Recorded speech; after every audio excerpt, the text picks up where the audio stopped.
പ്രശ്നം ഉണ്ടായി കഴിഞ്ഞതിന് ശേഷം ഒരു കുട്ടിയുണ്ട്. മായയില്ലേ, മായ എന്ന് പറയുന്നത് അതല്ല, അത് ഇതിനു മുമ്പുള്ള പ്രശ്നമല്ലേ. ഇത് ഞാൻ ഇയാളെ കളഞ്ഞിട്ട് പോയ വ്യക്തി. മായ എന്ന് പറഞ്ഞ വ്യക്തിയോടൊന്നും ഒരു ഇതും എനിക്കില്ല. ഈ കുടുംബമായിട്ട് മുന്നോട്ട് പോകാൻ ഒരാണും ചെയ്യാത്ത ടായങ്ങൾ ഞാൻ വിളിച്ചു വേണ്ടി ചെയ്തു. അതായത് ഇവിടെ വീട്ടിൽ പോയി വിളിച്ചുകൊണ്ട് വന്ന സമയം ഞാൻ ആശുപത്രിയിൽ നിന്ന് രണ്ടാമത് എൻ്റെ വീട്ടിൽ ചെല്ലുമ്പോൾ പള്ളൂക്ക് ജംഗ്ഷനിൽ വണ്ടി ഇറങ്ങിയപ്പോൾ എൻ്റെ മൂത്തമ്മ പറഞ്ഞ് നിങ്ങൾ അങ്ങോട്ട് വരരുത് അച്ഛൻ, ഇത് മുട്ടം പ്രശ്നമായിട്ട് മാറുമെന്ന് പറഞ്ഞു. ഇവരെ വീട്ടിൽ നിന്ന് ഞാൻ വിളിച്ചുകൊണ്ട് വന്നപ്പോൾ നിനക്ക് നാണവമാനം ഇല്ലടാ എന്നെ വിളിച്ചോണ്ട് അവിടെ നിന്ന് വരാം, നീ ഏതാണ്, നീ ഒരു ആണടാ മീശ വിൽക്കുന്ന ആണടാന്ന് എൻ്റെ അടുത്ത്. കാരണം എൻ്റെ ഏറ്റവും വലിയ വിജയം ഞാൻ അവിടെ വെച്ച് കുടി നിർത്തി. എനിക്ക് ജീവിക്കണമെന്ന് തോന്നി. ഇനി ഇവക്ക് വേണ്ടി കുടിച്ചാളാൻ എനിക്ക് സമയമില്ലെന്ന് തോന്നി. അവിടെ വെച്ച് ഞാൻ കുടി നിർത്തിയപ്പോൾ എൻ്റെ വേവലാതി കുറഞ്ഞ എവിടെയാണെന്നറിയാമോ? ഞാൻ കഷ്ടപ്പെട്ട മുതൽ അവിടെ കിടന്നു. ഒന്നാമത്തെ കാരണം അത് കുടിക്കുമ്പോൾ റിയാക്ട് പോകും. 20 വയസ്സിൽ വിളിച്ചുകൊണ്ട് പോയപ്പോൾ എനിക്ക് ഭയങ്കരമായ പ്രാപ്തി ഉണ്ടായിട്ടല്ല വിളിച്ചത്. 2 രൂപയും കൊണ്ടാണ് ഈ വ്യക്തിയെ ഞാൻ വിളിച്ചുകൊണ്ട് പോകുന്നത് എൻ്റെ കൂടെ താമസിക്കാൻ. ഞാൻ ആശുപത്രി ചെന്ന് നിന്നതിനും ഫ്രൂട്ട്സ് വാങ്ങിച്ചു കൊടുത്തതിനും മുണ്ടും ഷർട്ടും വാങ്ങിച്ചു കൊടുത്തതിനും രൂപ 2000 എൻ്റെ മോന്തയ്ക്ക് എറിഞ്ഞിട്ടാണ് ഹോം നേഴ്സിംഗ് ആയിട്ട് എന്നെ നിർത്തിയതാണെന്ന് പറഞ്ഞു.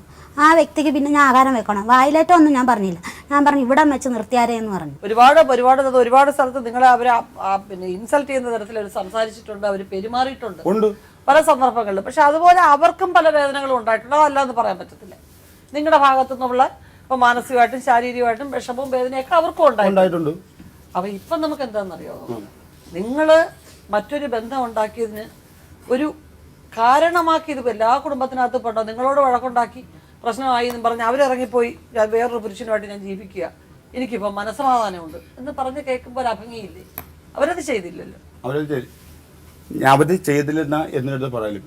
കാരണം ഞാൻ അവിടെ നിന്ന് ഉത്സവത്തിനാണ് ഞങ്ങൾ പറഞ്ഞിക്കാൽ ഉത്സവത്തിന് എൻ്റെ മുമ്പിൽ നിന്നിട്ട് ഈ വ്യക്തി വേറൊരുനായിട്ട് സെൽഫി എടുത്തതാ. സ്റ്റുഡിയോന്ന് ആള് വന്ന് ഞാൻ അണ്ണൻ്റെ കൂടെ സെൽഫി എടുക്കുന്നത് നാള് തൊട്ട് ഞങ്ങള് തിരുവാഭരണ വിളക്ക് ഒരുക്കും കൊല്ലൂറുള്ള ഭരണക്കാവില്. അപ്പൊ എല്ലാ വർഷവും ഞാൻ ഫോട്ടോ എടുപ്പിക്കും. അത് ആ മാടനട ജംഗ്ഷനിലെ സ്റ്റുഡിയോയിൽ അണ്ണം വന്ന് എടുക്കുന്നത്. എൻ്റെ ആങ്ങളെ ഞാനും കൂടെ നിന്ന് വിളക്ക് കത്തിക്കുന്നതാ ഫോട്ടോ എടുത്ത്. എൻ്റെ മക്കളെ നിർത്തി എടുക്കണം എന്ന് പറഞ്ഞപ്പോൾ അമ്മ 2 സമയത്തില്ലായിരുന്നു. അതിനാ പറഞ്ഞത്. അത് ആങ്ങളെ കണ്ടാ എനിക്ക് അറിഞ്ഞൂടാ, പ്രകാശനെ കണ്ടാ എനിക്ക് അറിഞ്ഞൂടാ. അതെല്ലാം അത് പറയുന്നുണ്ടെങ്കിൽ ഞാൻ ആ ഫോട്ടോ എടുത്തോണ്ട് വന്നാ 3 കൊല്ലം കൊണ്ട് എടുത്ത ഫോട്ടോ അവിടെ ഇരിപ്പുണ്ട്. എൻ്റെ ആങ്ങളെ ഞാനായിട്ട് നിൽക്കുന്നത്. അത് തുടക്കം വിട്ടു കൊടുത്ത ഞാനാ. ഈ വിളക്ക് വെക്കുന്നതിന്റെ കാര്യം എൻ്റെ അടുത്ത് പറയണ്ട. ഇതിന്റെ തുടക്കവും ഇതിന്റെ കാര്യങ്ങളും ചെലവുകളും എല്ലാം വഹിച്ചുകൊണ്ടിരുന്ന ഞാനാ. ഈ 2 വർഷം കഴിഞ്ഞ 2 വർഷങ്ങളിൽ ഇയാൾ വഹിച്ചത്. എന്നിൽ നിന്ന് ഇയാൾ ആഗ്രഹിക്കുന്നത് എന്തോ എൻ്റെ നിന്ന് കൊടുക്കാനുള്ള കാര്യങ്ങളെല്ലാം കിട്ടി. ഞാൻ വീട് വെച്ചു കൊടുക്കാൻ വേണ്ടി ഒരു നിയമപ്രകാരമാണ് ഇരവരും പോലീസിനും. നമ്മളിപ്പം ഇങ്ങനെ കണക്ക് പറയുകയാണെന്നുണ്ടെങ്കിൽ ഞാൻ അത് ചെയ്തു കൊടുത്തു, ഇത് ചെയ്തു കൊടുത്തു. ഒരു ഭർത്താവ് അത് മാത്രം ഒരു വീട് വെച്ച് കൊടുത്തിട്ട് കല്യാണം രജിസ്റ്റർ ചെയ്ത് കൊടുത്തിട്ട് വേറെ പോയി ബന്ധം ഉണ്ടാക്കുന്ന ആളുടെ പേരാണോ? ഞാൻ വേറെ കാര്യം ചെയ്യട്ടെ, എനിക്ക് മനസമാധാനം കുറച്ചില്ലാതായി പോയി എന്ന് വിചാരിച്ച് എല്ലാ ഭർത്താക്കന്മാരും എല്ലാ ഭാര്യമാരും ഇറങ്ങാൻ തുടങ്ങിയാൽ കല്യാണം കഴിക്കാൻ മാത്രമേ സമയം. ഒരു ഭർത്താവിനെ അടിച്ചിറക്കുന്ന ഒരു പരിധിയുണ്ട്. ഞാൻ ഈ 8-9 ലക്ഷം രൂപയുടെ വീടും വെച്ചിട്ട് ഞാൻ പോയി കടത്തിന്റെ കടകുമ്പോ മേഡം പോയി കടത്തിന്റെ കടമ്പോ മേഡത്തിന് എന്താ ഇത് വരും? അല്ലാതെ ദുഃഖമുള്ള കാര്യം തന്നെയാണ്. അവരതിന് എക്സ്ക്യൂസ് പറയുന്നത് എന്താ? അർദ്ധരാത്രിയിൽ ഇറച്ചി സാധനങ്ങളും കൊണ്ടുവന്ന ആൾക്കാരെയും വെച്ച് വയ്യാത്തൊരു സ്ത്രീയുടെ അടുത്ത് ഇതൊക്കെ വെക്കാൻ പറയുന്നു. ഇന്നലെയല്ലേ അവളെ കെട്ടിയത്? 19 വർഷം എൻ്റെ മക്കളുണ്ടായി തുടങ്ങുന്ന ഞായറാഴ്ച എന്നൊരു ദിവസമുണ്ട്. എല്ലാ ദിവസവും ഒരു ദിവസം ബീഫെങ്കിൽ ഒരു ദിവസം ചിക്കൻ, ഒരു ദിവസം ചിക്കനെങ്കിൽ പിറ്റത്തെ മട്ടൻ, എല്ലാ ഞായറാഴ്ച അത് മേടിക്കുന്ന സംഭവം തന്നെ. അതെൻ്റെ കൂട്ടുകാരന്മാർ ഇല്ലായിരിക്കുന്ന സമയത്ത്. അന്നിട്ട് കാണുന്നത് എനിക്ക് 2 ആമക്കളാണ് ഉണ്ടായത്. അവർ അന്യ സ്ഥലത്ത് പോയി കട്ടൊന്നും കടിച്ച് തിന്നാൻ പാടില്ല. അത് ഞാൻ വെച്ച് കൊടുക്കുന്ന എന്റെ വീട്ടുകാർ വെച്ച് കൊടുക്കുന്ന സാധനം. അതല്ല മക്കള്, നിങ്ങൾ മക്കളെ കുറിച്ച് പറയുന്നുണ്ട്. മക്കളെ അവരുടെ ആവശ്യങ്ങൾ സാധിക്കാൻ നിങ്ങളുടെ അടുത്ത് വരികയും പൈസ വാങ്ങിക്കുകയും ഇവര് പറയുന്നത് അനുസരിക്കാതെ ഇവരുടെ കൂടെ താമസിക്കുന്നത്. മക്കളെ നിങ്ങൾക്ക് അത്ര സ്നേഹമാണെങ്കിൽ നിങ്ങളുടെ കൂടെ താമസിപ്പിക്കുക. അത് എന്റെ മക്കളെ തയ്യാറല്ല. ഞാൻ വിളിച്ചു അപ്പൊ അവര് വീട്ടിൽ വരെയും ചെയ്ത് അവര് താമസിച്ചോട്ടെ. അവരുടെ വീട്ടുകാരെങ്കിലും ചേച്ചിയോ അനിയനോ ആരെങ്കിലും വന്ന് താമസിച്ചോട്ടെ. കാരണം അവരുടെ നിയന്ത്രണത്തിലല്ല. അച്ഛൻ കുഴപ്പമില്ല, ആ കാര്യങ്ങൾ അച്ഛൻ നോക്കുന്നു ഒരു ഭാഗത്ത് പറയുകയും മറുഭാഗത്ത് അവരനുസരിക്കാത്ത ഒരു അവസ്ഥയിലേക്ക് വരികയും ചെയ്യുമ്പോൾ അത് അവർക്ക് മാനസികമായിട്ട് വിഷമമാണ്. അവര് ഇവര് പറഞ്ഞ സാധാരണ ഒരു കമ്മ്യൂണിക്കേഷൻ ചെയ്യുന്ന ഒരു വീട്ടിൽ കമ്മ്യൂണിക്കേഷൻ ഏറ്റവും കൂടുതൽ മക്കളുമായിട്ട് ഫ്രണ്ട് ചെയ്യുന്ന വെച്ചാൽ ഒരു തള്ളയാണ്. ഒരു തന്തയായിട്ട് ശതമാനം കുറച്ചേ വരത്തുള്ളൂ. അവൻ രാവിലെ ഇറങ്ങി ജോലിക്ക് പോകുന്നു, വൈകുന്നേരം വന്ന് കയറുന്നു. എൻ്റെ ബിസിനസ് എന്ന് വെച്ചാൽ എൻ്റെ തൊഴിൽ എന്ന് വെച്ചാൽ രാവിലെ ജോലിക്ക് പോയി 2 ദിവസം കഴിഞ്ഞായിരിക്കും വന്ന് കയറുന്നത്. ഈ റോഡിലൊക്കെ കാരണം തെണ്ടല എൻ്റെ പണി, ഹൈവേ അടച്ചു കിടക്കും, ബാക്കിയുള്ള കാര്യങ്ങളൊക്കെ. അപ്പോൾ 2 ദിവസം കഴിഞ്ഞായിരിക്കും ഞാൻ വന്ന് കയറുന്നത്. അപ്പോൾ ഏറ്റവും കൂടുതൽ എൻ്റെ മക്കളുമായിട്ട് കമ്മ്യൂണിക്കേഷൻ ചെയ്യുന്ന ഈ ഒരു സ്ത്രീയാണ്. അവരതിന് തയ്യാറാണ്. പക്ഷേ ഈ മക്കളെന്ന് പറയുന്നത് ഞാൻ അച്ഛൻ്റെ അടുത്ത് പറഞ്ഞോളാം, അച്ഛൻ്റെ അടുത്ത് സംസാരിച്ചോളാം എന്ന് പറയുമ്പോൾ അവര് പറയുന്നത് അങ്ങനെയാണെങ്കിൽ അച്ഛന്റെ അപ്പം സംരക്ഷണത്തിൽ കഴിഞ്ഞോട്ടെ. ഏറ്റവും കൂടുതൽ എന്നെയും കാട്ടി വാല്യൂ പോയിട്ടുള്ളത് ഈ സ്ത്രീക്കാണ് ഈ മക്കളുമായിട്ട് കൺഫ്യൂഷൻ കിട്ടേണ്ടത്. ഞാൻ ഈ മക്കളുമായിട്ട് തുച്ഛമായ നാളുകളെ ഇടപെട്ടിട്ടുള്ളൂ. പക്ഷേ സ്നേഹം പിടിച്ചു കൊടുക്കുന്ന 2 തരമുണ്ട്. അത് ഈ മക്കളിൽ നിന്ന് ഞാൻ കാശ് കൊടുത്തല്ല എൻ്റെ മക്കൾക്ക് സ്നേഹം പിടിച്ചു വെച്ചത്, എൻ്റെ പ്രവൃത്തി കൊണ്ടാണ് ഞാൻ പിടിച്ചത്. ഇയാൾ പറഞ്ഞ് ഞാൻ മക്കൾക്ക് കാശ് വാരി കൊടുത്തതാണ്. ഇയാൾ ഇരിക്കുമ്പോൾ അടി ഉണ്ടാക്കുമ്പോൾ രാത്രി 2 മണിക്ക് 3 മണിക്കൊക്കെ ഇറങ്ങി പോകും. 3 മാസം പോയി പിണങ്ങി നിന്ന് എൻ്റെ വീട്ടുകാരായിട്ട് ഞാൻ കൊണ്ടുവരത്തില്ല. ഇയാൾ സ്വന്തക്കാരുടെ വീട്ടിൽ ഞാൻ എൻ്റെ മക്കളെ കൊണ്ടുവരത്തില്ല. ഞാൻ ഒറ്റയ്ക്ക് നിന്ന് ആ വീട്ടിൽ നിന്ന് എൻ്റെ മക്കൾക്ക് ആവശ്യമുള്ള ഇഷ്ടം പോലെ ഞാൻ ഉണ്ടാക്കി കൊടുത്തത്. ചില സമയങ്ങളിൽ എനിക്ക് നൈറ്റ് മണി കഴിഞ്ഞിട്ടപ്പോൾ ഉണ്ടാക്കാൻ സമയം കിട്ടുന്നത് ഞാൻ കാശ് കൊടുക്കും. അതിൻ്റെ തന്നെ ഇയാൾ പറയുന്ന ഉദ്യോഗം എന്താ പറയുക, ഞാൻ മക്കൾക്ക് കാശ് കൊടുക്കുന്നതിനാണ്. എൻ്റെ മക്കൾക്ക് ഞാൻ കാശ് കൊടുക്കുന്ന നാട്ടിൽ അപ്പുറത്തെ വീട്ടിൽ ചെന്ന് കാശ് കൊടുക്കാൻ പറ്റും? അതൊരിക്കലും വരത്തില്ല. ഈ വീടിന്റെ ലോണിന്റെ കാര്യം പറഞ്ഞല്ലോ, ഓക്കെ, അത് എത്ര രൂപയുണ്ട്? ഇനി 2 ലക്ഷം രൂപയ്ക്കാണ് അന്ന് വെച്ചത്. അത് എനിക്കറിയാവൂ. അതിലൊരു 50,000 രൂപ അടച്ച് കാണുമെന്ന് തോന്നുന്നു. അതെനിക്ക് അത്ര വ്യക്തമായിട്ട് അറിയില്ല. അത് ആരുടെ പേരിലാണ് ലോണ്? നിങ്ങളുടെ പേരിലോ അവരുടെ പേരിലോ? അയാളുടെ പേരില്ല. ബാക്കി എത്ര ഉണ്ട്? ഇപ്പൊ അടച്ചിട്ടില്ല, 1 കൊല്ലം കൊണ്ട് അടയ്ക്കുന്നില്ല. അടയ്ക്കുന്നില്ല. എത്ര രൂപ വെച്ചാൽ അടയ്ക്കുന്നത്? എത്ര രൂപ കടം എടുത്തു? 2 ലക്ഷം എടുത്തു. 6000 രൂപ ഒരു മാസത്തെ അടവ്. അടവ് എത്ര വർഷം അടച്ചു? 5-6 മാസേ അടച്ചിട്ടുള്ളൂ. 5-6 മാസമല്ല, അതിൽ കൂടുതൽ അടച്ചിട്ടുണ്ട്. കാരണം ഈ വണ്ടിയുടെ കടവും കൂടെ വന്നപ്പോൾ എനിക്ക് 2ഉം കൂടെ അടച്ചു പോകാൻ പറ്റുന്നില്ല. മോൻ വണ്ടിക്ക് CC ഒന്നും അടയ്ക്കാൻ തരുന്നില്ല. മോനോട് ചോദിച്ചോ 1.5 ലക്ഷം രൂപയുടെ വണ്ടി എടുക്കാൻ പറ്റില്ല, എനിക്ക് അതിനുള്ള സാമ്പത്തിക ശേഷി ഇല്ല, അമ്മയ്ക്ക് അതിനുള്ള സാമ്പത്തിക ശേഷി ഇല്ലാത്തതാണ് എന്ന് ചോദിക്കേണ്ടായോ മോനോട്? ചോദിച്ചു. അതൊക്കെ ചോദിച്ചാൽ പറഞ്ഞ അച്ഛനാ തരുന്നത്, അമ്മ കൂടുതലൊന്നും അറിയണ്ട, അമ്മയുടെ പ്രൂഫൊക്കെ തന്നാൽ മതിയെന്ന്. പക്ഷെ കൊടുത്തു കഴിഞ്ഞപ്പോഴത്തേക്ക് CC അടയ്ക്കാതെ മുടങ്ങിയപ്പോൾ ഞാൻ അണ്ണൻ്റെ നമ്പർ CC-കാർക്ക് കൊടുത്ത്. അവർ വിളിച്ചപ്പോൾ അണ്ണൻ പറയുന്നത് മക്കളും വണ്ടിയായിട്ട് ഒരു ബന്ധവും ഇല്ല, ഗിരിജയുടെ പ്രൂഫ് അല്ലേ തന്ന, ഗിരിജ എടുത്ത് ചോദിച്ചോളാം. ഗിരിജ മക്കൾ ഇങ്ങനെ പറഞ്ഞു, അച്ഛൻ തരുമെന്ന് പറഞ്ഞു തോന്നുന്നു. ഗിരിജയ്ക്ക് ഒരു ബാധ്യതയുണ്ട് ഭർത്താവിനോട് വിളിച്ചു ചോദിക്കാൻ. ഇങ്ങനെ മക്കള് പറയുന്നുണ്ട്, എന്തുകൊണ്ട് അങ്ങനെ ഞാൻ കൊടുക്കണോ, എന്താ നമുക്ക് ചെയ്യണ്ടേന്ന് ചോദിച്ചോ ഗിരിജ? ചോദിച്ചു. ഞാൻ എൻ്റെ ഭർത്താവിൻ്റെ ഫോണിലല്ല വിളിക്കുന്നത്. പക്ഷേ റെജി എന്ന് പറഞ്ഞ മുതലാളിയുടെ വീട്ടിലെ അജയണ്ണൻ താമസിക്കുന്ന റെജിയണ്ണൻ്റെ അടുത്ത് എന്തുണ്ടായാലും ചെന്ന് പറയുന്നത്. റെജിയണ്ണനാണ് അജയണ്ണനോട് പറയുന്നത്. റെജിയണ്ണന്റെ അടുത്ത് പറയണത് റെജിയണ്ണൻ അല്ലല്ലോ നിങ്ങളുടെ ഭർത്താവ്. നിങ്ങളുടെ ഭർത്താവ് ഉണ്ടല്ലോ, നിങ്ങൾക്ക് ഭർത്താവോട് നേരിട്ട് പറയാനുള്ള ഒരു ബാധ്യതയില്ലേ നിങ്ങൾക്ക്? ഉണ്ട്. എന്റെ നമ്പർ കണ്ടാ എടുക്കത്തില്ല. പറയാലോ, നേരിട്ട് പറയാൻ ബാധ്യതയില്ലേ? ഇയാൾ നമ്പറിന്റെ ഇടക്കത്തെ കാരണം എന്താ, ഇയാൾ ഫസ്റ്റ് ടൈം എടുത്ത് വിളിക്കുന്ന തെറിയ വിളി, അത് പേടിച്ച് തന്നെ എടുക്കാത്തത്. ഇയാൾ പലതവണ വിളിച്ചപ്പോൾ ഇയാൾ ചീത്ത എന്നെ വിളിച്ചുള്ളൂ. എന്റെ മക്കൾ 2 തവണ നടത്തിയത് ഇയാൾ വിളിക്കുമ്പോഴല്ലേ എന്നെ ചീത്ത വിളിച്ചിട്ടുള്ളൂ. ഈ വണ്ടിയുടെ ലോൺ ആരുടെ പേരിലാണ്? ആരാ രജിസ്റ്റേർഡ് ഓണർ? എനിക്ക് അറിഞ്ഞൂടാ. അല്ല, ഇവരുടെ പ്രൂഫ് ഒക്കെ എടുത്തോണ്ട് പോയപ്പോ നിങ്ങളുടെ പേരിലാ വണ്ടി? വണ്ടി നിങ്ങളാണ് എടുത്തിരിക്കുന്നത്, നിങ്ങളുടെ പേരിലാണോ? എടുപ്പിച്ചത് അജയണ്ണനാണ്. മോനെ കൊണ്ട് വണ്ടി വണ്ടിക്ക് ഒരു പേരുണ്ട്, ഓണറുടെ പേരുണ്ട്. എന്റെ പേരിലാണ് എല്ലാം. നിങ്ങളുടെ പേരിലാണ്. അതുകൊണ്ട് അവര് CC അടച്ചേ പറ്റുള്ളൂ. ഈ ബാങ്ക് ലോൺ, മറ്റേ പ്രോപ്പർ വീട് പണിക്കുള്ള ലോൺ ഉണ്ടല്ലോ, ആ ലോണിന് വീടും പറമ്പും ആധാരം ബോധിപ്പിച്ചിട്ടുണ്ടോ ബാങ്കില്? കൊടുത്തിട്ടുണ്ട്. നിങ്ങൾ ലോൺ അടച്ചില്ലെങ്കിൽ ആ വീടും പറമ്പും പോകും, ജപ്തി ചെയ്ത് പോകില്ലേ? അവര് ഇപ്പം നോട്ടീസൊക്കെ അയക്കുന്നില്ലേ ഇത് അടയ്ക്കണമെന്നും പറഞ്ഞു? എത്ര രൂപ? 6000 രൂപ വെച്ച് അടയ്ക്കണമെന്ന് പറയുമ്പോ 1 വർഷം അടച്ചത് 72,000 രൂപ, 10-75 രൂപ വരും. സാറേ, ഇത് ഈ വീട് വെക്കാൻ വേണ്ടി ഞങ്ങൾ 2 ഇടത്തുനിന്ന് ലോൺ എടുത്തിട്ടുണ്ട്. ഞാൻ കാര്യം പറഞ്ഞുതരാം. ആദ്യമേ ബേക്കറി ജംഗ്ഷനിൽ വെച്ച്, നമ്മളിവിടെ ബേക്കറി ജംഗ്ഷൻ ഉണ്ടല്ലോ, അവിടെ വെച്ച് പ്രമാണം വെച്ച് ലോൺ എടുത്ത്. ഇയാളെ ഞാൻ പറഞ്ഞു 20 കഴിഞ്ഞ് കാശ് ഇയാളെ വെച്ചു. ഞാൻ സ്വന്തമായിട്ട് സ്വയം തൊഴിലെന്ന് പറഞ്ഞൊരു ലോൺ എടുത്ത്. ഇതും ഇയാളെ കയ്യിൽ തന്നെയായിരുന്നു ഉള്ളത്. ഈ 2 ലക്ഷം രൂപ എങ്ങോട്ട് പോയെന്ന് പോലും എനിക്കറിഞ്ഞില്ല. അത് ഈ കിട്ടിയെന്ന് വെച്ചാൽ ഞാനൊരു 25,000 രൂപ ഒരാൾക്ക് പലിശ കൊടുത്തിട്ടുണ്ടായിരുന്നു. അതായത് എൻ്റെ മോൻ്റെ കൂട്ടുകാരൻ്റെ അമ്മയ്ക്ക് ആ 25,000 രൂപ മേടിച്ചാണ് ഞാൻ എൻ്റെ വീട്ടിൽ വീണ്ടും ഇറക്കിയത്. ആ പലിശ കിട്ടി. ബാക്കി പൈസ എന്ത് ചെയ്തെന്ന് പോലും എനിക്കറിഞ്ഞൂടാ. എന്താ ചെയ്തത്? ഞങ്ങള് മേഡം ആ വണ്ടിക്ക്, ആ പൈസക്ക് വണ്ടിയൊക്കെ എടുത്ത് സ്വർണ്ണമൊക്കെ എടുത്ത് ചേട്ടത്തിക്ക് സഹായിച്ച് ഒരു മൊട്ട് സൂചി പോലും എന്റെ ചേട്ടത്തി സഹായിച്ചിട്ടില്ല. എന്റെ ചേട്ടൻ, പക്ഷെ എന്റെ ചേട്ടന് ഞാൻ പൂവിട്ടാതിരിക്കേണ്ടതാണ്. പക്ഷെ ഇന്ന് വരെ എന്റെ ചേട്ടന് ഞാൻ ഒരു മൊട്ടുപൂരി പോലും കൊടുത്തിട്ടില്ല. കാരണം ഇവര് വളർത്തിയ കണക്കല്ല എന്റെ ചേട്ടൻ. എന്നെ വളർത്തിയ എന്റെ അച്ഛനോ എന്റെ അമ്മയൊന്നും അല്ല, എന്റെ ചേട്ടനെ വളർത്തിയത്. അതായത് ചെറു പ്രായത്തിൽ പോയി അയാൾ പോയി കണ്ട് പിന്നെ പുളിമൊട്ടം കീറിയും ഹോട്ടൽ പണിയും ചെയ്തും അയാളാണ് എന്നെ വളർത്തിയത്. അയാളന്ന് ഞാൻ ഒരു കാലത്ത് എന്നെ തെള്ളി പറഞ്ഞ പോലെ അങ്ങ് ഭഗവാൻ പോലും ചെല്ലുമ്പോൾ എനിക്ക് മോചനം തരത്തില്ല. അവരെയൊന്നും പറഞ്ഞ് ഇവർക്ക് പറയാൻ ഒരു യോഗ്യത പോലും ഇല്ല. കാരണം എന്റെ തള്ളെ പറഞ്ഞാലും ഞാൻ സഹിക്കും. അല്ലെങ്കിൽ തന്നെ നമ്മുടെ കുടുംബത്തിലുള്ളവർക്ക് ഒരു അത്യാവശ്യം എന്റെ തള്ളയെ നോക്കിയത് ഇവരും ഒരു ഇടക്കാലം വെച്ച് നോക്കിയില്ലെന്നൊന്നും പറഞ്ഞില്ല. നോക്കി ഇവരെ ഇടക്കാലം വെച്ച് പറഞ്ഞ് നിങ്ങളെ തള്ള എനിക്ക് നോക്കാൻ പറ്റില്ല, നിങ്ങൾക്ക് 2 വരും. ഞാൻ പറഞ്ഞു നീ ഒന്നും നോക്കണ്ടടി, എനിക്കറിയാൻ നോക്കാൻ. അച്ഛൻ എന്നെ പെറ്റതാന്ന് പറഞ്ഞു. എന്റെ തള്ളെ ഞാൻ പിടിച്ചിരുത്തി മുഴുവനായിട്ട് കുളിപ്പിച്ചിട്ടുണ്ട്, ഒരാണായ ഞാൻ. അന്നേരം അവിടുന്ന് നാട്ടുകാരൊന്നും വിളിച്ച് വിചാരിച്ചു നിനക്ക് നാണം. ഞാൻ പറഞ്ഞു എന്തിനു നാണാനാണ്? ഇവള് വരെ ഉൾപ്പെടെ എന്റെ നിങ്ങൾക്ക് നാണാൻ ഞാൻ പറഞ്ഞ എന്തിനു കാണിക്കുന്നത്? ഞാൻ ആ ശരീരത്തിൽ നിന്ന് വന്ന അഴുക്കാ. അതെ, അപ്പൊ ആ അഴുക്ക് തുടങ്ങിയ എനിക്ക് ബാധ്യതയുണ്ട്. അത് തന്നെ. കാരണം അവര് എന്ത് ചെയ്താലും ഈ അഴുക്ക് മാറാൻ എനിക്ക് ബാധ്യത എന്ന് വേണമെങ്കിൽ ഇവരെ ഞാൻ പെണ്ണായിട്ടല്ല, ഞാൻ ഒരു സ്വന്തക്കാരെ വീട്ടിൽ മാറ്റിയിട്ടൊന്നും പറഞ്ഞില്ലേ, എൻ്റെ പൊന്നു മക്കളാണ്, ഞാൻ ഒരു സ്വന്തക്കാരെ വീട്ടിൽ പോകത്തില്ല. കാരണം ഞാൻ ആദ്യം എൻ്റെ സ്വന്തക്കാരെ വീട്ടിൽ ഇയാളെ കൊണ്ടുപോകണം. എൻ്റെ അടുത്ത് പറഞ്ഞു, നീ എന്തിനാ പണിയിടാം, നിന്റെ കൂടെ കൊണ്ടുനടക്കാൻ പറ്റിയൊരു പെണ്ണാണ് നീ കെട്ടത്. ഞാൻ ഒരു ഒറ്റ വാക്ക് എൻ്റെ സ്വന്തക്കാർ പോലില്ല. ഓട്ടിക്കുന്ന ഡ്രൈവർ ഞാനാ. ആ വണ്ടി ഓട്ടിക്കുന്നത് എനിക്ക് ഇഷ്ടമാണെന്നുണ്ട്, പിന്നെ നിങ്ങൾക്ക് എന്താന്ന് ചോദിച്ചു. അന്ന് കയറിയത് എൻ്റെ സ്വന്തക്കാരുടെ വീട്ടിലൊക്കെ. ഇതുവരെ ഞാൻ എൻ്റെ അമ്മയുടെ കുടുംബത്തിൽ പോയിട്ടില്ല. ഇവരെ അങ്ങനെ പറഞ്ഞുകൊണ്ട് എത്ര കല്യാണങ്ങൾ ഫംഗ്ഷനുകൾ വന്നിട്ടുണ്ട്, ഞാൻ പോകത്തില്ല. എന്താ എൻ്റെ പെണ്ണും പിള്ളേ കൊള്ളാത്തത്, ഞാൻ പിന്നെ അവിടെ പോയി കണ്ടിട്ടാണ്. ഇയാൾ പറയുന്നത് ഞാൻ ഒരുപാട് സമൂഹത്തിൽ വന്നു, എൻ്റെ മക്കളെ കൊണ്ട് ഇവിടെ പോയിട്ടുണ്ട്. ഒരു പ്രാവശ്യം കൊണ്ടുണ്ട് ഒരു പാലിയാച്ചൻ, എനിക്ക് നിൽക്ക ഒഴിയാൻ പറ്റാത്തൊരു പാലിയാച്ചന് എൻ്റെ മക്കളെ കൊണ്ട് പോയിട്ടുണ്ട്.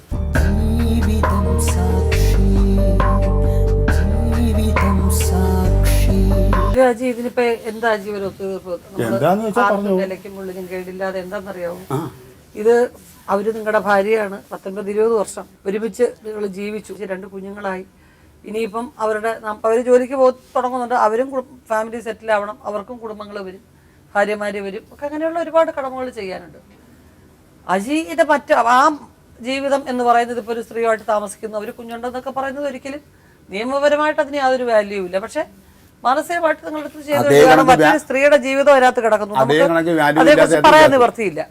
പക്ഷെ ഈ കുടുംബത്തിന് നമുക്ക് പറയാൻ പറ്റുന്നത് ഈ കുടുംബത്തെ ഞാനായിട്ട് ഉണ്ടാക്കി കൊടുത്തതാണ്. അത് എൻ്റെ പിടിപ്പേര്, അത് ഞാൻ ചെയ്തു കൊടുത്ത എൻ്റെ ഒരിത്.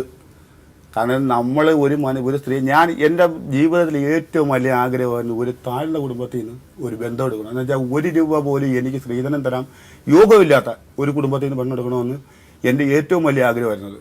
പക്ഷെ അത് എനിക്ക് ഇത്രയും വലിയ ഭാരമായിട്ട് വന്ന് കയറുമെന്ന് എൻ്റെ ജീവിതത്തിൽ ഞാൻ വെച്ചിട്ടില്ല. പക്ഷെ ഇയാൾ എൻ്റെ കൂടെ വന്നപ്പോൾ സാർ കാണണം, അതായത് ഒരു പിച്ചക്കാരൻ. പക്ഷേ നിങ്ങൾ ഇവരെ ഗിരിജയെ അങ്ങനത്തെ ഒരു പക്വതമായ തീരുമാനം എടുക്കാനുള്ള പ്രായമൊന്നും ആയിട്ടില്ല, 20 വയസ്സേ ആയിട്ടുള്ളൂ. 20 വയസ്സാണ് ഞാൻ. അപ്പൊ എനിക്ക് അങ്ങനെയാണെന്നുണ്ടെങ്കിൽ എനിക്ക് ഇതിലും നല്ല പെണ്ണ് നോക്കുമ്പോൾ എനിക്ക് അന്നും ഇതിന് ഇതേ ശരീരമൊക്കെ ഉണ്ട്, എനിക്ക് ഇതിന് നല്ലൊരു പെണ്ണ് തിരക്കി പോവാം. പക്ഷെ അന്ന് നോക്കി ഞാൻ അന്ന് ചിന്തിച്ചതാണ്, എന്റെ ചേട്ടൻ കല്യാണം കഴിച്ചത് സ്ത്രീധനം മേടിച്ചു.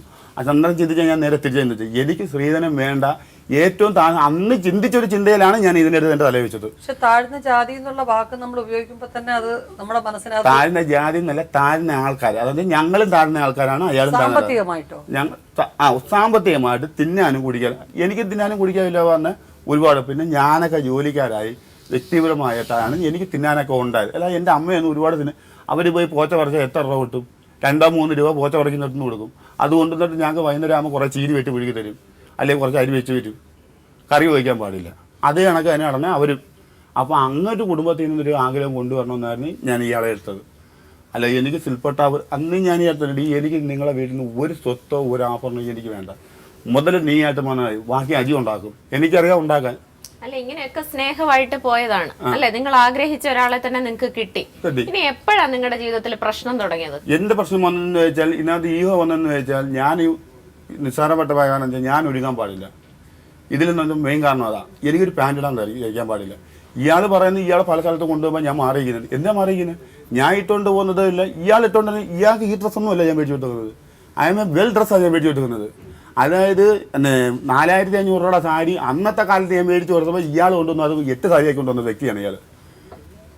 ഞാൻ ഒരുങ്ങി കഴിഞ്ഞ് വേറെ എവിടെയും പോയി കഴിഞ്ഞാൽ ഇടക്കാലം വെച്ച് എനിക്ക് ഞാൻ എൻ്റെ കൂട്ടുകാരന്മാരായിട്ട് പോയി കുറേ അബദ്ധത്തിലൊക്കെ ചാടിയായിരുന്നു. കുറച്ച് പ്രശ്നങ്ങളും കാര്യങ്ങളും അത് നമ്മളൊരു ഇത് വെച്ചാണ് പ്രശ്നങ്ങളുണ്ടായിരുന്നു. പറഞ്ഞില്ല, ഇവള് പറഞ്ഞില്ല വെട്ടിയിട്ടതും കെട്ടിയിട്ടെന്നൊക്കെ അടിപിടിയുള്ള കാര്യങ്ങളുണ്ടായിരുന്നു. അന്നേരത്തേക്ക് ഇയാൾ ഞാൻ കെട്ടിയപ്പോഴത്തേക്ക് ഇയാൾക്കൊരു ഇതുണ്ട്, ഇയാളെയും കാട്ടി ഗ്ലാമർ കൂടുതലാണോ എനിക്ക്, വേറെ ഏതെങ്കിലും പെണ്ണ് നീ എന്നെ പൊത്തിക്കൊണ്ട് പോകുമോ? ഞങ്ങൾക്ക് ബ്രോക്കറായിട്ട് നിന്ന പെണ്ണിനെ വരെ ഇയാൾ സംശയിച്ചു തുടങ്ങി. അതായത് ഞങ്ങൾ രണ്ടുപേരും പ്രേമിച്ചുകൊണ്ടിരുന്ന ബ്രോക്കറായിട്ട് വരെ ഇയാൾ അവരുമായിട്ട് വരെ ഇയാൾ വഴക്കുണ്ടാക്കി. ഇനി ഞാനും ഓളുമായിട്ട് ലൈനാണോ? ഇനി ഞാൻ ഈ ജമായത്ത് എവിടെ പോയാലും ശരി, അതായത് ഞാൻ ഇനി എങ്ങോട്ട് പോയാലും ശരി എനിക്ക് അവിടെ പെണ്ണ് കാണും. എന്ന് വെച്ചാൽ എൻ്റെ കയ്യിലെന്ന് വെച്ചാൽ അത്രയും വേണ്ടി പൊടി എൻ്റെ കയ്യിൽ പോകുന്നുണ്ട്, ഇങ്ങനെ തട്ടിയാൽ മതി. അതാണ് ഈ സ്ത്രീ, അതിലാണ് ഞങ്ങൾ താമസം. പിന്നെ എൻ്റെ കയ്യിൽ തെറ്റില്ലെന്നല്ല ഈ പറഞ്ഞ ഞാൻ ഒന്ന് സമ്മതിച്ചെന്നത്, അതൊരു തെറ്റ് തന്നെയാണ്. അതിലെനിക്ക് നല്ല പശ്ചാത്താപം ഉണ്ടായിരുന്നു. ഞാൻ എൻ്റെ മക്കളടുത്ത് കാണിച്ചത്, എൻ്റെ ഭാര്യയുടെ കാണിച്ചത് ഞാൻ ക്രൂരതയായിരുന്നു. അതുകൊണ്ട് നിങ്ങൾ വലിയ ഇതിൽ പറയുന്നുണ്ട് നിങ്ങൾ ഉപേക്ഷിച്ചു പോയത് ഇവർക്കെതിരെയായിട്ട് നിങ്ങൾ കാണിച്ച ഒരു മിടുക്കായിട്ടാണ് നിങ്ങൾ പറയുന്നത് അല്ലെ? ഇവരെ ഉപേക്ഷിച്ചത് കാരണം നിങ്ങൾ ചിന്തിക്കുന്ന വഴിക്കല്ല അവര് വരുന്നത്, നിങ്ങളെ സംശയ രോഗമാണ്, അതുകൊണ്ടാണ്. അത് എന്നെ 100% വേണ്ടെന്ന് പറഞ്ഞതിന് ശേഷമാണ് ഞാൻ ഇതിനെതിരെ ആറ്റിറ്റ്യൂഡ് ചെയ്തത്. 100%. അതായത് ലാസ്റ്റ് ഞാൻ ഹോസ്പിറ്റലിൽ നിന്ന് ഇറങ്ങി ചെന്ന് അവരെ വീട്ടിൽ നിന്ന്, ഇവരെ ചേച്ചിയുടെ വീട്ടിൽ നിന്ന് ഞാൻ ചെന്ന് വിളിച്ചുകൊണ്ട് വന്നപ്പോഴും ഇവിടെ എൻ്റെ അടുത്ത് നിനക്ക് നാണവമാനം ഇല്ലടാന്ന് ചോദിച്ചതിന് ശേഷമാണ് പിന്നെ ഞാൻ ഈ വ്യക്തിയുടെ ഈ കണ്ട കൂട്ടുകാരന്മാരുടെ വീട്ടിലെല്ലാം പോയി നിൽക്കും. അവിടെ എല്ലാം പോയി വിളിക്കുമ്പോൾ നിനക്ക് നാണവമാനം ഇല്ലടാ, എനിക്കെന്ത് അത്രയ്ക്കും വേണ്ടി വിലയില്ലാത്ത കിടക്കുന്നവനാണ്. അത് ഞാൻ ഇയാളെ ചിലവിൽ നിൽക്കുന്നവനാണ്. ഇവിടെ ചെന്ന് വിളിക്കുമ്പോഴല്ലേ ഇയാൾ എൻ്റെ അടുത്ത് പറയാം, ഇയാളെ ജോലിക്ക് ചെയ്യുന്ന വീട്ടിൽ ഞാൻ കുറ്റി തുറന്ന് കയറിയാണ് ഇയാളെ ഏറ്റവും അവസാനം വിളിച്ചുകൊണ്ടിരുന്നത്. അത് ഞാൻ പരിചയപ്പെടുത്തി കൊടുത്ത വീടാണ്. ഇയാളോട് അത്ര സ്നേഹം ഉണ്ടാകണ്ട. ആ ചേച്ചി പറഞ്ഞു നിനക്ക് എങ്ങനെ മനസ്സിലായെന്ന് വെച്ചാൽ ഇവിടെ നടന്നത്. ഞാൻ പറഞ്ഞു എനിക്ക് ഒറ്റ കാര്യം, ഇവിടെ അടിപ്പാവട അവിടെ കഴിവിട്ടൊക്കെ കണ്ടോണ്ടാണ് ഞാൻ പറഞ്ഞത് ഇവിടെ നാത്തുണ്ടെന്ന്. അപ്പോൾ ആ അടിപ്പാവട എൻ്റെ പെണ്ണുമ്പോഴാണ് ഞാൻ അവളെ അത്രയ്ക്കും വേണ്ടി സ്നേഹിക്കുന്നുണ്ടാണ് ഞാൻ ആ അടിപ്പാവട വെച്ച് അവളെ കണ്ടുപിടിച്ചത്. അന്നേരം ഇവർ എൻ്റെ അടുത്ത് പറഞ്ഞു ഈ റേസ് മാരേജ് എടുക്കുന്നു. ഇവക്ക് കൂട്ടായിട്ട് നിന്നവർ മൊത്തം ഇവക്കെതിരായിട്ട് ഇരിക്കുക. കാരണം ഇവിടെ നിന്നവരല്ല ഈ വീട് വെച്ച് കൊടുക്കണത് ഈ അജിത ചേച്ചി എന്ന് പറഞ്ഞവർ എല്ലാം ഇവിടെ പൊന്നെ അവളാണ് കൊണ്ടുവന്നതാ. എന്നെ കുറ്റം പറഞ്ഞ് ഇവിടെ പൊന്നെയാണ് കൊണ്ടുവന്നതാ. എൻ്റെ കയ്യിൽ പിന്നെ എനിക്കൊന്നും ഇത്രയും പലിശയ്ക്ക് എടുത്തിട്ട് ഞാൻ പലിശ കൊടുക്കണ്ടേ? ഞാൻ ജോലി ചെയ്യാതെ വീട്ടിൽ ഇരുന്നാൽ ഇവിടെ കൊണ്ട് കൊടുക്കുമോ പലിശ? ഒരു മാസം വേണം 8,000 രൂപ 9,000 രൂപ പലിശ ആര് കൊടുക്കും? ഇവിടെ കൊടുക്കൂ. 50,000 രൂപ കുഞ്ഞോളെ വെച്ചിടയിൽ ഇയാൾ പലിശയ്ക്ക് പഠിച്ച് രൂപ 40,000 രൂപ ഞാൻ പലിശ കൊടുത്തവനാ. പിന്നെ ശിവരാമേന്റെ പെണ്ണുമ്പോൾ 15,000 രൂപ പഠിച്ച് 25,000 രൂപ ഞാൻ പലിശ കൊടുത്തവനാ. ഇതൊന്നും മാഡം ചോദിച്ചതിനുള്ള മറുപടി അല്ല. പ്രശ്നം എന്താന്നാണ് ഞാൻ ചോദിച്ചത്. പക്ഷെ നിങ്ങൾ വന്ന് നിൽക്കുന്നത് ഇവിടെയാണ്. അയാൾ ഒരുങ്ങുന്നത് ഇവർക്ക് ഇഷ്ടമല്ല. അല്ല ഷീന, ഒരുങ്ങിയിട്ട് പോകുമ്പം സ്ത്രീകള് കൂടുതൽ അയാളെ ഇവര് അതിന് അതായത് ബേസിക് ആയിട്ട് അവർക്ക് സംശയരോഗം ആരോപണം. ഞാൻ വേണ്ടി അങ്ങനെ എന്റെ കയ്യിൽ നിന്ന് ഒരു പിഴ എനിക്ക് സംഭവിച്ചു പോയി. ഇനി അത് എന്നിട്ട് ഞാൻ പറയുന്നത് നമുക്കുള്ള സംശയിക്കാനുള്ള കാരണം നിങ്ങൾ തന്നെ ഉണ്ടാക്കിയിട്ടുണ്ടായിരുന്നു. അത് അന്നേരം അല്ലല്ലോ. ഇത് ഈ സംശയമുള്ള കാരണം ഉണ്ടാക്കാൻ കാരണം ഈ ഇടക്കാലം കൊണ്ടാണ്. അല്ല പിന്നെ നിങ്ങൾ ആദ്യമേ വേറൊരു ലേഡിയുടെ പേര് പറഞ്ഞായിരുന്നല്ലോ, മായ. അത് ഈ ഇടക്കാലം കൊണ്ട് തന്നെ. ഈ ഇടക്കാലത്തല്ല ഇപ്പൊ ഒരാളുടെ ഇയാൾക്ക് ഞാൻ കെട്ടിയെ തുടങ്ങിയ നാള് തൊട്ടേ ഇയാൾക്ക് എൻ്റെ കൂടെ ഇത് തന്നെ പണി.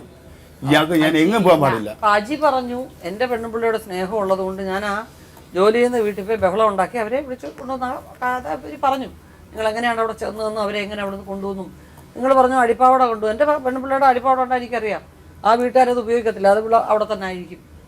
എനിക്ക് അവളോട് സ്നേഹം ഉണ്ടെന്ന് പറയുമ്പോൾ അത് നമുക്ക് കേൾക്കുമ്പോൾ സന്തോഷം.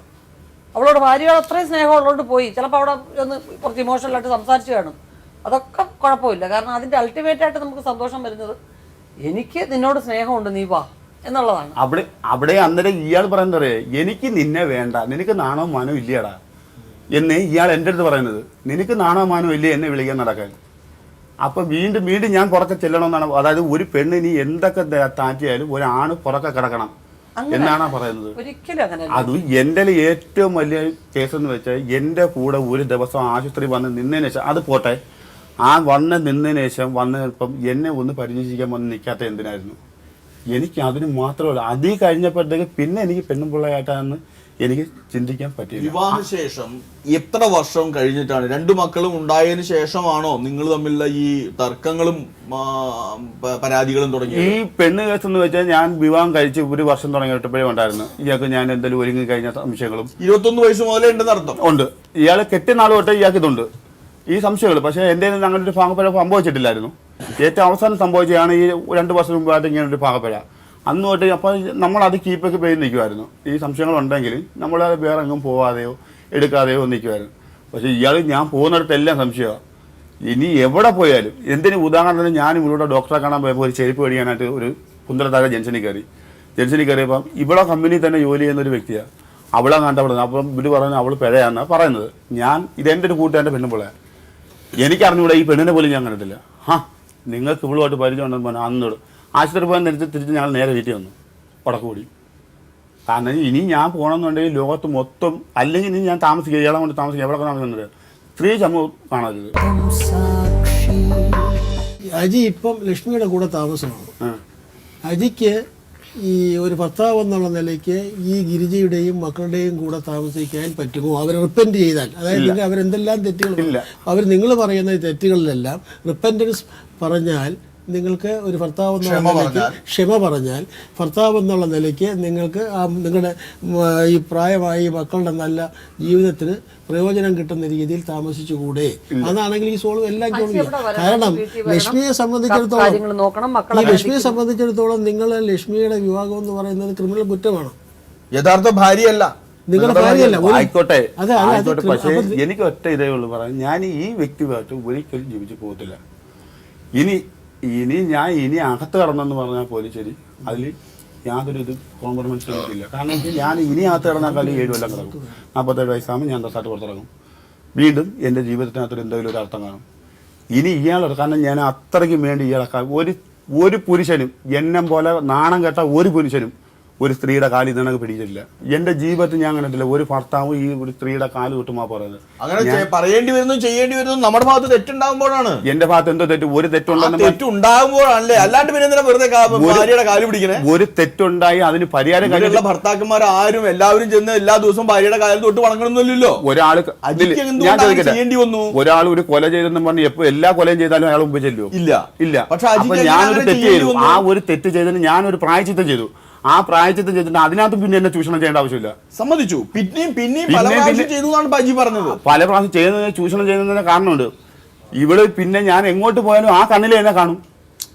ഞാനൊരു കോടതിയിൽ നിന്ന് വെച്ചാൽ നമ്മളൊരു കുറ്റക്കാരെ ഇറങ്ങിക്കഴിഞ്ഞാൽ ആ കോടതി കണ്ണ് പിന്നെ കാണത്തില്ല. ഞാൻ പിന്നെ ഇറങ്ങിക്കഴിഞ്ഞാൽ എൻ്റെ പെണ്ണുമ്പോൾ ആ കണ്ണിലേ കാണും. അങ്ങോട്ട് എത്തി വയ്ക്കിയ കുഴപ്പം, ഇങ്ങോട്ട് എത്തി വയ്ക്കിയ കുഴപ്പം. അങ്ങനെയുള്ളിടത്ത് പിന്നെ ഞാൻ എന്റെ കുടുംബം എന്റെ കൂടെ നിർത്താൻ നോക്കി ഞാൻ. അതായത് അജി പറഞ്ഞല്ലോ, അത് എനിക്ക് മനസ്സിലാവുന്ന കാര്യം ഞാൻ പറഞ്ഞത്. അജി പോയി എന്ന് പറയുന്ന തെറ്റുപറ്റിയതിന് ശേഷമാണ് കാല് പിടിക്കേണ്ടി വന്നു, ശരിയല്ലേ? അത് ഇത് ആണല്ലോ, അത് അങ്ങനെയാണല്ലോ. അത് ഏത് വർഷമാണ് അജിക്ക് ഇങ്ങനെ ഒരു അബദ്ധം പറ്റിയെന്ന് പറയുന്നത്? വിവാഹം കഴിഞ്ഞ് എത്ര വർഷം കഴിഞ്ഞിട്ടാണ്? അവർ 3 വർഷം 4 വർഷം ആകത്തുള്ളൂ. 4 വർഷം കഴിഞ്ഞപ്പോ തന്നെ അജിയുടെ ഒരു സ്വഭാവത്തില് അവർക്ക് വ്യത്യാസം തോന്നി തുടങ്ങി. അത് അജി കാല് പിടിച്ചു, മാപ്പ് പറഞ്ഞു, അവസാനിപ്പിച്ചു.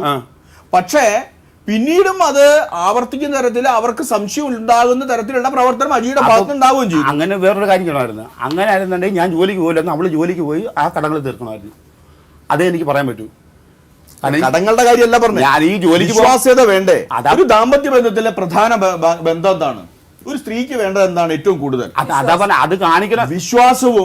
വിശ്വാസവും സംരക്ഷണവും. അതേപോലെ അത് കാണിക്കണോ? ഈ 2 കാര്യങ്ങളാണ് ഒരു ബന്ധം നിലനിർത്തുന്നത്. ഞാൻ പറയട്ടെ, അത് കാണിക്കണമെന്നുണ്ടെങ്കിൽ ഞാൻ ജോലിക്ക് പോയില്ലായിരുന്നു, ഈ സ്ത്രീ ജോലിക്ക് പോകണമായിരുന്നു. കാരണം ഞാൻ ജോലിക്ക് പോയിട്ട് വരുമ്പോഴാണല്ലോ ഈ സംശയങ്ങൾ ഉണ്ടാകുന്നത്. പിന്നെ ഉണ്ടായിട്ടെന്ന് വെച്ചാൽ ഇവിടെ എൻ്റെ അടുത്ത് പറഞ്ഞ ഈ കാരണം, എനിക്ക് വീട് വെച്ച് ഇവിടുന്ന് മാറിയിരിക്കണം എന്നാണ്. അവിടെ വീട് വെച്ച് മാറി. പിന്നെ ആ കണ്ണിൽ തന്നെ കാണുന്നത് കഴിഞ്ഞാൽ പിന്നെ ഞാൻ എന്തോ ചെയ്യും? ആ വീട്ടിൽ ചെന്നിട്ട് ഇവിടെ താമസിക്കുന്ന വീട്ടിൽ 2 വർഷം ഞാൻ താമസിച്ചു. എന്നെ അവിടെ ഒരു പരിസരക്കാർക്ക് പറഞ്ഞുകൂടാ, എന്നെ ഒരു മനുഷ്യർക്ക് പറഞ്ഞുകൂടാ.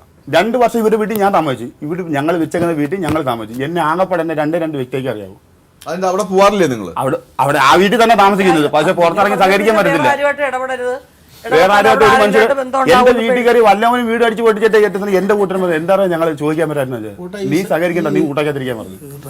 ഈ അജിക്ക് ഈ ഒരു സിറ്റുവേഷനിൽ എന്താണ് നിങ്ങൾ ഒരു സജഷൻ, എങ്ങനെ ഇത് സോൾവ് ചെയ്യാം? എന്താണ് അത് സജിയുടെ കയ്യിൽ നിന്ന് വരാൻ വേണ്ടിയാണ്.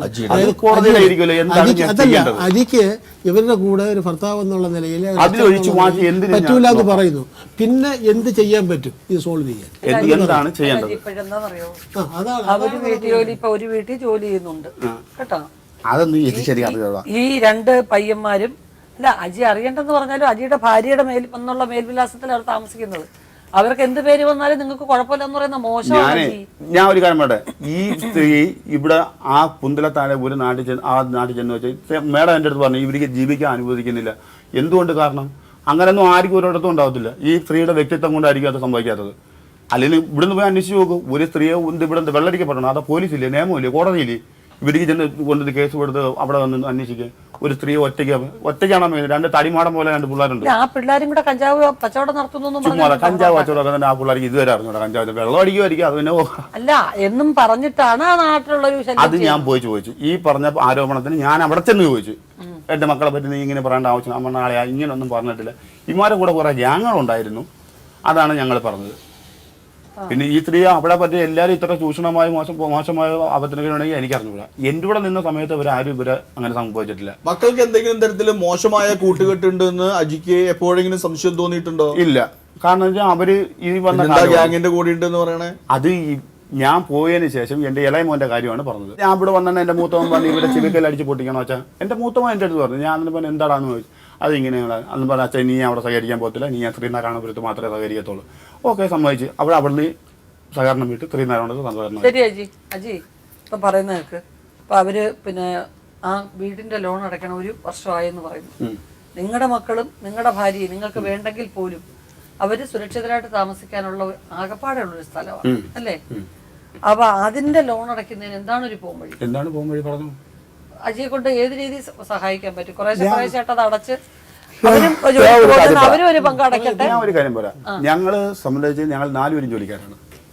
ഞാൻ ജോലിക്കാരാണ്, എന്റെ പെണ്ണുമ്പിള്ള ജോലിക്കാരാണ്, പിന്നെ എന്റെ പെണ്ണുമ്പിള്ള എന്ന് പറയാൻ പറ്റില്ല. അത് പറഞ്ഞാൽ വ്യക്തമല്ല. ഇപ്പൊ അങ്ങനെയാണ് നിയമപരമായിട്ട് നിങ്ങളുടെ പെണ്ണുമ്പിള്ളയാണ്, നിങ്ങളുടെ ഭാര്യയാണ്. പിന്നെ എൻ്റെ മക്കൾ 2 പേരും ജോലിക്കാരാണ്. 4 വീതം ഞാൻ കൊടുക്കും. പക്ഷേ അതിലുള്ള വസ്തുക്കളുള്ള ഒരു അവകാശവും എനിക്ക് വേണ്ട. അതിൽ നിന്ന് ഒരു തുണ്ട് ഭൂമിയോ അതിൽ ഇരിക്കുന്ന സാധനങ്ങളോ ഞാൻ മേടിച്ചുണ്ടാക്കിയിട്ട സാധനങ്ങളോ ഒരൊറ്റ സാധനം പോലും എനിക്ക് വേണ്ട.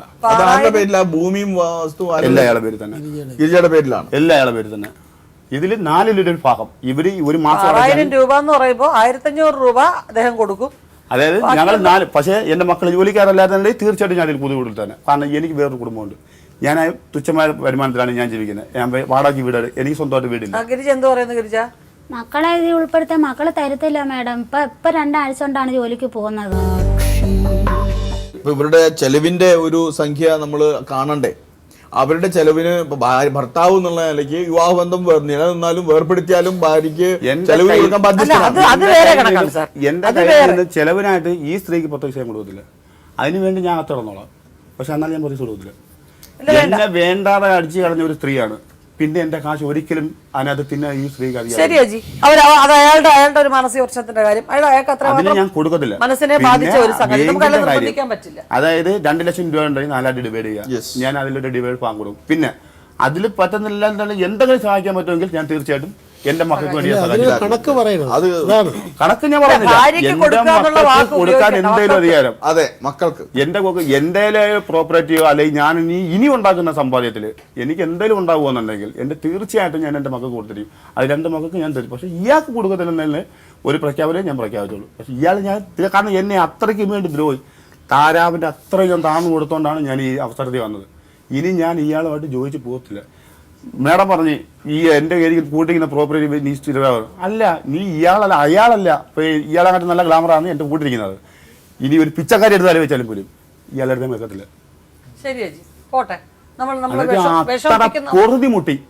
അത്ര പൊറുതിമുട്ടിയാണ്. കാരണം ഈ ഒരു തെറ്റേ ഞാൻ ചെയ്തിട്ടുള്ളൂ. ഈ മായ എന്ന് പറഞ്ഞാൽ അത് തെറ്റ് തന്നെ. ഇത് ഈ മറ്റേ പെണ്ണിന്റെ ഇയാൾ എന്നെ അടിച്ചിറക്കി കളഞ്ഞതിന് ശേഷം 2 മാസം ഞാൻ മാറി നിന്നതിന് ശേഷം ചെയ്ത തെറ്റാ.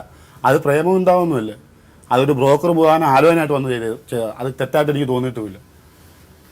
ശരി അജി, നമ്മൾ ആ ജീവിതത്തെ പറയുന്നില്ല. ശരി പോട്ടെ. അജിക്ക് മാനസികമായിട്ട് അത്രമാത്രം വേദനയും അത്രമാത്രം ഉണ്ടെന്നുള്ളത് നമുക്ക് മനസ്സിലായി. അതിനെ ഒരാളിനെ നിർബന്ധിച്ച് പിഴിഞ്ഞു ഇല്ല എന്നാലും കൊടുത്തേ പറ്റൂ എന്ന് പറഞ്ഞിട്ട് കാര്യമില്ല. കൊടുക്കാൻ പറ്റും. നിങ്ങൾ പറഞ്ഞ പോലെ ഞാൻ അകത്ത് പോയി കടന്നോളാം എന്ന് പറഞ്ഞാൽ അത് ഒന്നും ചെയ്യാൻ നിവർത്തിയില്ല. നമ്മൾ ഒരാളിനെ കൊന്നു വാങ്ങിക്കാൻ പറ്റൂ, അത് വിട്ടേരെ. ഞാൻ ചോദിക്കുന്നത് ഈ ലോണിന്റെ ബാധ്യത എന്റെ വരുമാനോട് ആലോചിക്കണം. അത്രയേ ഉള്ളൂ. എനിക്ക് അവരും ജോലിക്ക് പോകുന്നുണ്ട് അജി, അവരും ജോലിക്ക് പോകുന്നുണ്ട്. അതിലൊരു വിഹിതം ഇതിനു വേണ്ടി തന്നെയാണ് അവർ തന്നെ അടയ്ക്കണം. അവരുടെ പേരിലുള്ള വസ്തു അവരുടെ പേരിലുണ്ട്. അവർക്കാണ് ഇനി അങ്ങോട്ട് അവർക്ക് അതിനകത്ത് ഒരു മണ്ണിന് പോലും എനിക്ക് അവകാശമില്ല. ഒന്നിനും എന്റെ പേര് വെച്ചിട്ടില്ല. എല്ലാത്തിനും നമ്മളെ പേര് തന്നെ വെച്ചേക്കണം. വസ്തുവായാലും കറണ്ടായാലും എല്ലാം. കാരണം വെച്ചാൽ ഞാൻ അന്ന് മേഡം ഉള്ള കാര്യം പറയില്ല. എനിക്ക് ഈ സ്വത്തിനോട് ആഗ്രഹമില്ല. എൻ്റെ അമ്മ മരിച്ചിട്ട് 2 ലക്ഷം രൂപ ഞാൻ പറഞ്ഞു എനിക്ക് വേണ്ട കൊണ്ടുപോകാൻ പറഞ്ഞു. കാരണം എനിക്ക് നല്ല ആരോഗ്യമുണ്ടോ മേഡം? ഉണ്ടാക്കാന്നുള്ളൊരു മനസ്സുണ്ടോ? അപ്പോൾ ഉണ്ടാക്കിയിരിക്കും. അത് പട്ടിണി കൂടാതെ തിന്നണമെന്നുള്ളത് ഇതേ ഉള്ളൂ. എനിക്ക് ആ മനസ്സുണ്ട്. പിന്നെ എനിക്ക് ഇനി ഉണ്ടാക്കുകയും വേണ്ട. കാരണം എന്താ പറയുക, എനിക്കിനി ഇതിനകത്ത് കടം കൊള്ളാൻ വയ്യ. ഒരുപാട് കടം കൊണ്ട് ഞാൻ പകലില്ല. ഇവള് നിവൃത്തിയില്ലാതെ കടന്ന് ഒരു 15,000 രൂപ 10 രൂപ പലിശ കൊടുക്കാമെന്ന് ഞങ്ങൾ ആ കൊല്ലുള്ള ജമാറ്റി മൊത്തം കടന്ന് ചോദിച്ചു. ഒരു മനുഷ്യൻ കൊണ്ടില്ല. ഏറ്റവും ഞാൻ എൻ്റെ പെണ്ണിട്ട് തന്നെ നീ ധൈര്യമായിട്ടില്ല, ഞാൻ കാണിച്ചു തരാമെന്ന് പറഞ്ഞുണ്ടായി. രാവിലെ 12 മണിക്ക് പോകും, രാത്രി ആകുമ്പോൾ ഇടും ഇറങ്ങി. 1 മാസം ഞാൻ ഉറക്കൊഴിഞ്ഞ് പണിഞ്ഞു. 1 മാസം കറക്റ്റ് 1 മാസം ഞാൻ ഉറക്കൊഴിഞ്ഞ് പണിഞ്ഞ പൈസ ആ വീട് വാർത്ത് വെച്ചിരിക്കുന്നത്. ഇവരാരും തന്ന പൈസ ഒന്നുമല്ല ഇത്. നേരം കൊണ്ട് പറയുന്നല്ലോ മാഡം പലിശക്ക് എടുത്തെന്ന്. ഞാൻ ഇത്രയും കൂടെ നാളെ ജീവിച്ചെങ്കിലും ഒരു മനുഷ്യരെ കയ്യിൽ നിന്ന് പലിശക്ക് മേടിച്ച ചരിത്രം എനിക്കറിയത്തില്ല.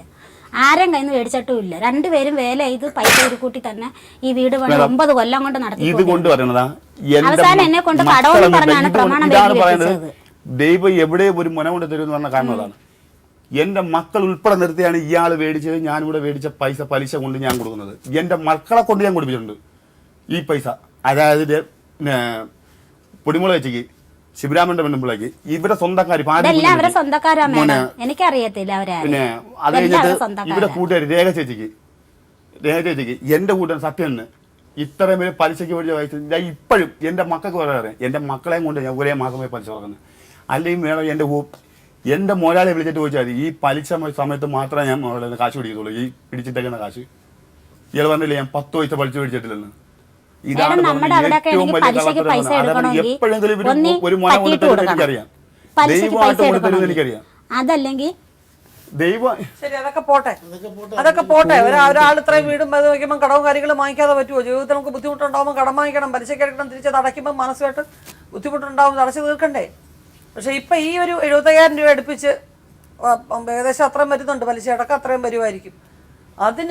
അത് അടച്ചെങ്കിൽ മാത്രമേ അത് അത്രയും ഒന്നിച്ചടയ്ക്കാന്നുള്ളതല്ല.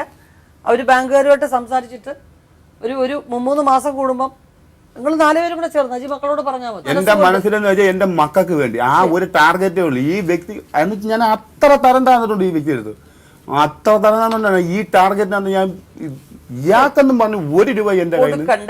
നിങ്ങൾ രണ്ടുപേരും കൂടി ശണ്ട കൂടുകയും അനാവശ്യമായിട്ടുള്ള ആരോപണങ്ങളും പ്രത്യാരോപണങ്ങളും അങ്ങോട്ടും ഇങ്ങോട്ടും ഉണ്ടായപ്പോ നിങ്ങളുടെ മക്കള് അത് അനാവശ്യമായ രീതിയിൽ ഒരിക്കലുമല്ല ഞാൻ ഇതെടുത്തു തന്നെയാണ്. അതാണ് സത്യത്തിലുണ്ടായത്. ഒരിക്കലും ഞാൻ 20 വർഷം കൊണ്ട് മേടിച്ചെടുത്ത ഡ്രസ്സ് എല്ലാം വാരിയിട്ട് കത്തിച്ചപ്പോ ഒന്നി ആ കൂട്ടത്തിൽ ഇട്ട് കത്തിച്ചാണ്. ഇല്ലെങ്കിൽ എല്ലാം വാരിക്കൊണ്ട് പോകണം. ഒരു റേഷൻ കാർഡ് ഈ റേഷൻ കാർഡ് എന്ന് പറഞ്ഞാൽ എന്റെ കുടുംബ കാർഡാ. ആ വണ്ടിക്കകത്ത് ഫോട്ടോസ്റ്റാറ്റ് ഉൾപ്പെടെ ഇവിടെ എടുത്ത് ഞാൻ അറ്റസ്റ്റ് ചെയ്ത് വെച്ചിരുന്ന ഫോട്ടോസ്റ്റാറ്റ് ഞാൻ എന്റെ മോനെ തുറക്കാൻ പോലും ബൈക്ക് അറിയത്തില്ല. എന്തായാലും മോന്റെ വണ്ടിക്ക് വേണ്ടി എന്നെ കൊണ്ട് CC അടപ്പിച്ച് എന്റെ വസ്തു കടമായത്. CC എല്ലാം അടച്ചു പോട്ട്. ഒരു കാര്യം ഞാൻ 2 കൊല്ലത്തേക്ക് എന്റെ വീട് ഞാൻ ഒറ്റയ്ക്ക് കൊടുക്കുക. മക്കളെയും കൂടെ കൊണ്ടുപോകാൻ പറയാം. 2 കൊല്ലം കഴിഞ്ഞ എന്റെ കടം തീരുമാനം ഞാൻ തിരിച്ചു വിളിച്ചു. അല്ലാതെ ഞാൻ എങ്ങനെ അവന്മാർ ജോലിക്കൊന്നും പോകത്തില്ല മേഡം. എന്നെ ഇട്ട് വെള്ളം കുടിപ്പിക്കുക വീട്ടിലിട്ട്. ജീവിതം സാക്ഷി എന്ന ഈ ലോക് അദാലത്ത് വളരെ സുതാര്യവും പണച്ചിലവില്ലാത്തതുമാണ്. ജീവിതം സാക്ഷിയിൽ പങ്കെടുക്കാൻ ആഗ്രഹിക്കുന്നവർ ഞങ്ങളെ എഴുതി അറിയിക്കുക. ഞങ്ങളുടെ വിലാസം: പ്രൊഡ്യൂസർ, ജീവിതം സാക്ഷി, കൈരളി TV, കൈരളി ടവേഴ്സ്, പാളയം, തിരുവനന്തപുരം.